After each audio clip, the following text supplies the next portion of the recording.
Hello students, आज मैं आपके साथ डिस्कस करने जा रही हूँ आपके सिलेबस में प्रिस्क्राइब्ड एक बहुत ही इम्पॉर्टेंट ऐसे या कह सकते हैं एक इम्पॉर्टेंट स्पीच जिसको दिया था पंडित जवाहरलाल नेहरू ने महात्मा गांधी की डेथ पर। तो आइए शुरू करते हैं। ऐसे की समरी इसमें है क्या। 30 जनवरी 1948 शाम का समय था। दिल्ली में एक प्रार्थना सभा चल रही थी। अचानक गोलियों की आवाज़ गूंजती है और कुछ ही पलों में एक खबर पूरे देश में आग की तरह फैल जाती है कि महात्मा गांधी नहीं रहे। पूरा भारत सन्न हो गया। उसी रात जवाहरलाल नेहरू रेडियो पर आए और उनके शब्द इतिहास बन गए। The light has gone out of our lives. Bharat को आज़ादी मिले हुए अभी कुछ ही महीने हुए थे। देश पहले से ही दर्द में था। विभाजन का दर्द, दंगों का दर्द, लाखों लोगों का पलायन। ऐसे समय में गांधी जी ही एक उम्मीद थे। वो सिर्फ एक नेता नहीं थे, बल्कि वो शांति के प्रतीक थे, नैतिक शक्ति थे, एक मार्गदर्शक थे। और जब वो चले गए तो ऐसा लगा देश का सहारा ही छिन गया हो। नेहरू जी ने अपने भाषण की शुरुआत की, friends and comrades, the light has gone out of our lives. यह सिर्फ एक वाक्य नहीं था, यह पूरे देश की भावना थी। यह लाइट क्या थी?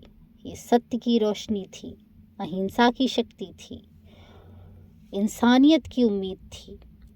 गांधी जी वो दीपक थे जो अंधेरे समय में रास्ता दिखाते थे। लेकिन नेहरू जी ने तुरंत एक और गहरी बात कही, but the light that shown in this country was not ordinary light. मतलब यह कोई साधारण रोशनी नहीं थी, यह एक ऐसी रोशनी थी जो सालों तक जलती रहेगी। गांधी जी के विचारों में सच्चाई थी, अहिंसा थी, प्रेम था। ये सिर्फ शब्द नहीं थे, ये जीवन जीने का तरीका थे। नेहरू जी जानते थे कि पूरा देश टूट चुका है, इसलिए उन्होंने लोगों को सिर्फ रोने के लिए नहीं छोड़ा। उन्होंने कहा, हमें इस दुख में डूबना नहीं, बल्कि हमें उनके रास्ते पर चलना। यह भाषण सिर्फ शोक नहीं था, यह एक कॉल टू एक्शन था, एक जिम्मेदारी थी। तो आइए हम लोग उनकी इस स्पीच को विस्तार से समझते हैं कि इस पूरी स्पीच में उन्होंने क्या कहा था। नेहरू जी 30 जनवरी 1948 की शाम 6 बजे ऑल इंडिया रेडियो पर अपनी स्पीच देने आते हैं। इस स्पीच में नेहरू जी गांधी जी को लाइट से कंपेयर करते हैं। नेहरू जी उस स्पीच के माध्यम से बापू के लिए प्रार्थना करने को कहते हैं और कहते हैं कोई भी लड़ाई झगड़ा नहीं होगा, ऐसा समझाते हैं लोगों को। नेहरू जी कहते हैं कि मुझे नहीं पता कि मैं आपको क्या बताऊं और कैसे बताऊं। हमारे प्यारे नेता, जिन्हें हम प्यार से बापू कहते थे, हमारे राष्ट्रपिता अब हमारे बीच नहीं रहे। वो कहते हैं शायद ये मेरा कहना गलत होगा, शायद हम लोग अब उनको देख नहीं पाएंगे जैसे इतने सालों से हम लोग देखते आ रहे थे। हम लोगों को कोई दिक्कत आती थी, हम लोग उनके पास एडवाइस लेने के लिए चले जाते थे, वैसे अब नहीं जा पाएंगे। और ना ही उनसे वो तसल्ली, वो विश्वास लेने जा पाएंगे। हमारे लिए ये बहुत बुरी सिचुएशन है, न सिर्फ नेताओं के लिए जो उनसे करीबी रूप से जुड़े हुए थे, बल्कि पूरे देश के लाखों करोड़ों लोगों के लिए यह बात बहुत ही परेशानी वाली होगी। नेहरू जी कहते हैं, मेरे लिए और किसी के लिए भी इस दुख को कम करना आसान नहीं। उन्होंने कहा, the light has gone out, रोशनी जा चुकी है। नेहरू जी ने कहा, मैंने ये बात कही, लेकिन शायद मैं गलत था। क्यों गलत था? क्योंकि वो जो लाइट थी वो कोई साधारण लाइट नहीं थी। वो लाइट थी जो इतने सालों से इस देश को रोशनी दे रही थी, शिक्षा की रोशनी दे रही थी। वो आगे आने वाले कई सालों तक इस देश को रोशन करती रहेगी अपनी शिक्षाओं से। वो शिक्षा देगी, हजारों सालों बाद तक भी वो रोशनी इस देश में दिखेगी और दुनिया उसे देखेगी। अनगिनत लोगों को वो तसल्ली देगी। वो लाइट ना होकर भी हमारे बीच में हमेशा रहेगी। मतलब ये कि हो सकता है फिजिकली गांधी जी हमारे बीच में उपस्थित ना हो, लेकिन उनके आइडियाज़, उनके विचार, सब कुछ हम लोगों को रोशनी देते रहेंगे। उन्होंने कहा उनकी ये जो रोशनी है उनके आइडियल्स को, उनके प्रिंसिपल्स को, उनके गाइडेंस को रिप्रेजेंट करती थी। वो लाइफ के ट्रुथ्स को रिप्रेजेंट करती थी और वही हमें सही रास्ता दिखाएगी। नेहरू जी कहते हैं गांधी जी ने इस देश के लिए बहुत कुछ किया, वो बहुत कुछ करने वाले थे, लेकिन अब वो जा चुके हैं। नेहरू जी ने कहा हम ये कभी सोच नहीं सकते थे कि अब वो नहीं रहेंगे या उनका रहना हमारे लिए आवश्यक नहीं है। वो हमारे लिए हमेशा से आवश्यक थे। हम लोग कभी ये नहीं सोच सकते थे कि अब हमें आज़ादी मिल गई तो वो हमारे साथ नहीं रहेंगे। हमारे हर डिफ़िकल्ट फेज़ में हम लोगों को उनकी ज़रूरत महसूस हो। जी कहते हैं कि एक मैडमैन नाथूराम गोडसे ने, नेहरू जी कहते हैं मैडमैन, उसने अपने पागलपन में एक अमूल्य जीवन को छीन लिया हमसे। नेहरू जी कहते हैं कि मैं उसे सिर्फ मैड ही बोल सकता हूँ, क्योंकि जो उसने किया वो सिर्फ एक पागल आदमी। नेहरू जी ने कहा पिछले कुछ महीनों से, कुछ सालों से इस देश में काफ़ी जहर फैला हुआ है और इस जहर ने लोगों के दिमाग को बहुत ज़्यादा प्रभावित किया है।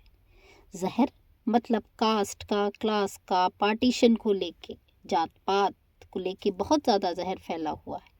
सब एक दूसरे से दुश्मनी निभा रहे हैं। ये जहर पूरे देश में फैला हुआ है, पूरे विश्व में फैला हुआ है। नेहरू जी कहते हैं हमें इस पॉइजन को, इस जहर को कम करना है। हमें उन सारे खतरों का सामना करना चाहिए जो हमें घेरे हुए हैं। उन सब का सामना करना होगा बिना डरे, जैसे कि हमें हमारे टीचर ने सिखाया। टीचर यानी कि बापूजी। नेहरू जी कहते हैं कि सबसे पहली चीज़ जो हमें याद रखनी वह यह कि हम में से कोई भी यह हिम्मत नहीं करेगा कि हम मिसबिहेव करें, लड़ाई झगड़ा करें, कोई दंगा फसाद करे।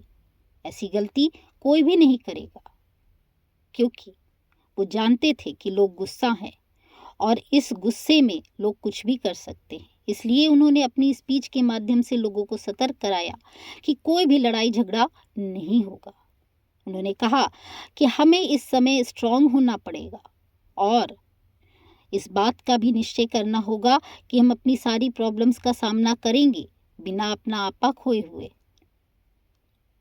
उन्होंने कहा कि जो हमें हमारे टीचर या ग्रेट लीडर बापूजी ने सिखाया था, हमें उन्हीं के आदर्शों पर चलना होगा। नेहरू जी कहते हैं कि मेरा मानना है कि अगर आप उनकी आत्मा की शांति चाहते हैं और चाहते हैं कि उनकी आत्मा को कोई परेशानी ना हो, तो ये ग्रुप बनाकर लड़ाई झगड़ा दंगा फसाद मत करिए। इससे वायलेंस क्रिएट होगा और बापूजी की जो आत्मा है उसको सिर्फ और सिर्फ परेशानी ही होगी। नेहरू जी कहते हैं कि हमें इस वक्त में कमज़ोर नहीं पड़ना है, बिल्कुल भी कमज़ोर नहीं पड़ना है, बल्कि पूरी शक्ति और एकता के साथ जो भी समस्याएं हमारे सामने उनको फेस करना है। हमें एक दूसरे का साथ देना है और जो छोटी छोटी प्रॉब्लम्स हैं, डिफ़िकल्टीज़ हैं, कॉम्प्लिकेशंस हैं, उनको छोड़कर देश की एकता के लिए काम करना है। उन्होंने कहा कि हम छोटी छोटी प्रॉब्लम्स के लिए बहुत ज़्यादा सोचते हैं, बहुत ज़्यादा गुस्सा दिखाते हैं, दंगे फसाद करने लगते हैं। हम लोगों को उन छोटी छोटी प्रॉब्लम्स को भूल जाना है, कोई वायलेंस नहीं करना। नेहरू जी ने कहा अपनी डेथ से बापूजी ने हमें बहुत सारी बातों को याद दिलाया। अगर हम उन बातों को याद रखेंगे तो ये भारत के लिए बहुत अच्छा होगा, फिर पंडित जी बात करते हैं कि उनका क्रीमेशन कैसे होगा, कहाँ पर होगा अगले स्टैंजा में। तो नेहरू जी कहते हैं कि हम लोग चाहते थे कि जैसे और लोगों की बॉडीज़ को रखा जाता है, महात्मा जी की बॉडी को कुछ दिनों के लिए प्रिजर्व कर देना चाहिए, इस लिक्विड लगाकर प्रिजर्व कर दिया जाए ताकि लाखों लोग उन्हें आखिरी श्रद्धांजलि दे सके।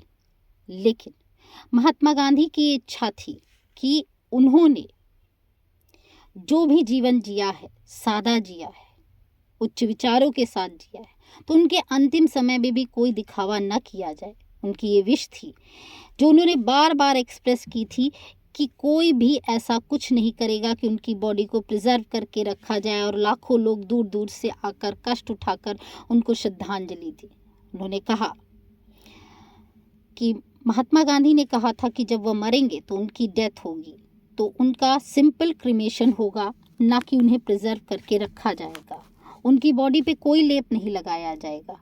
इन सब बातों के वो बिल्कुल खिलाफ थे। वो चाहते थे कि जैसा साधारण लोगों का क्रीमेशन होता है वैसा ही उनका किया जाए। गांधी जी ने कहा था कि हमारा क्रीमेशन बिल्कुल साधारण तरह से साधारण लोगों की तरह ही हो। तो नेहरू जी ने कहा हम बापूजी की इच्छा का सम्मान करते हैं, इसलिए उनका क्रीमेशन जमुना रिवर के पास दिल्ली में किया जाएगा। सैटरडे को करीब 11:30 बजे के आसपास बिरला हाउस से उनकी अर्थी निकलेगी और पहले से डिसाइडेड रास्ते से होते हुए जमुना रिवर तक जाएगी। वहाँ लगभग शाम के 4 बजे उनका क्रीमेशन किया जाएगा। प्लेस और रूट रेडियो या प्रेस के थ्रू सारी जनता तक पहुँचा दिए जाएंगे। दिल्ली में जो लोग उन्हें बापूजी को आखिरी श्रद्धांजलि देना चाहते हैं वह इस रूट पे इकट्ठा हो सकते हैं। नेहरू जी कहते हैं लेकिन मैं ये एडवाइस नहीं करता कि बहुत सारे लोग बिरला हाउस आ जाएं, बल्कि वो लोग बिरला हाउस से जमुना नदी तक के लंबे रास्ते पर इकट्ठा हों। और नेहरू जी कहते हैं कि मुझे यह उम्मीद है कि वहाँ लोग शांति से रहेंगे, मतलब कोई ज़्यादा दिखावा नहीं करेगा, कोई डेड बॉडी को टच करने की कोशिश नहीं करेगा कि डेड बॉडी को टच करने के चक्कर में एक दूसरे से लड़ भिड़ रहे, कोई दंगा फसाद नहीं होगा और किसी तरह का कोई शोर शराबा नहीं होगा, कोई दिखावा नहीं होगा, क्योंकि गांधी जी इन सारी बातों के बिल्कुल भी खिलाफ थे। नेहरू जी कहते हैं लोग वहाँ शांति से और बिना किसी दिखावे के रहेंगे, यही सबसे अच्छा और बेस्ट तरीका है और उनको आखिरी श्रद्धांजलि भी यही होगी। नेहरू जी कहते हैं सैटरडे को हम सभी लोग फास्टिंग और प्रेयर कर सकते हैं। जितने लोग फास्ट कर सकते हैं वो फास्ट करें और जितने लोग प्रेयर कर सकते हैं वो ज़्यादा से ज़्यादा उनके लिए प्रेयर करें। जो लोग दिल्ली से बाहर हैं और इंडिया के दूसरे पार्ट्स में हैं, ऐसे लोग भी इस लास्ट जर्नी में उनका पार्ट लेंगे, वो वहाँ हों या ना हों। उन्हें रेडियो के माध्यम से सारी न्यूज़ लाइव दी जाएगी। उनके लिए भी यह दिन फास्टिंग और प्रेयर का होना चाहिए और क्रीमेशन के लिए निर्धारित समय पर शाम के 4 बजे लोगों को रिवर पर जाना चाहिए और प्रेयर करनी चाहिए। जब हम प्रेयर कर रहे हों तो वो भी वहाँ जाकर प्रेयर करें, यही सबसे अच्छा तरीका है। नेहरू जी कहते हैं कि खुद को सच के लिए डेडिकेट करना और उस मोटिव के लिए जिसके लिए ग्रेट कंट्रीमैन जिया, यानी महात्मा गांधी जिस सच के लिए जिए और उसी के लिए मार दिए गए, यही सबसे बेस्ट प्रेयर है। यह सबसे अच्छी प्रेयर होगी जो हम लोग कर सकते हैं उनके लिए या उनकी मेमोरी में, यही सबसे अच्छी प्रेयर है। इसी के द्वारा हम महात्मा गांधी को सच्ची श्रद्धांजलि दे सकते हैं। तो ये थी नेहरू जी की स्पीच जो उन्होंने महात्मा गांधी की डेथ पर दी। ये स्पीच आज इतने सालों बाद भी इम्पोर्टेंट क्यों है?